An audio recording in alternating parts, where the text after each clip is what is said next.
talaga sa US to dahil lang may nakalagay na get ready with me. Anyways, dahil dyan, get ready with me dahil may date ako today. Alam nyo, excited ako ngayon kasi sa sobrang busy ko sa taping, ngayon na lang ako makakagala. Anyways, starting off with sunscreen, ito ang hindi pwedeng mawala sa akin, umulan man or umaraw. This one's my favorite lately. Di ba ang ganda ng nozzle niya? So this is the Essentree Hyaluronic Acid Watery Sun Gel. This one has SPF 50 PA++++.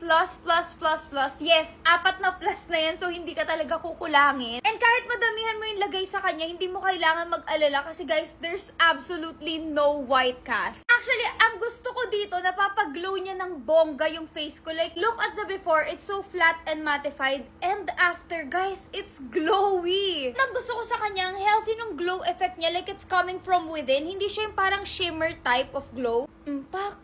Like, look at that glow. Guys, sunscreen pa lang yan! It also has Centella, which is nakakapag-calm and soothe ng skin. And this one has 8 types of hyaluronic acid, so talagang super hydrated yung face nyo. Actually, pag gamit ko to, hindi na ako nagmo-moisturizer kasi enough na yung pinoprovide niyang moisture. It performs well on top of makeup. Period! Kita nyo yan? You can still see through the glow underneath the makeup. Actually, ang mahirap kasi talaga pag nagme-makeup ka regularly, tas yung sunscreen na ginagamit mo is nagbabalat underneath. This one, wala siyang ganun and wala rin siyang cakiness. Like, tingnan nyo, every time gumaganon ako, nagre-reflect talaga. Anyways, ang mood ko ngayon, baby girl lang. Pa-sweet lang ang atake ko.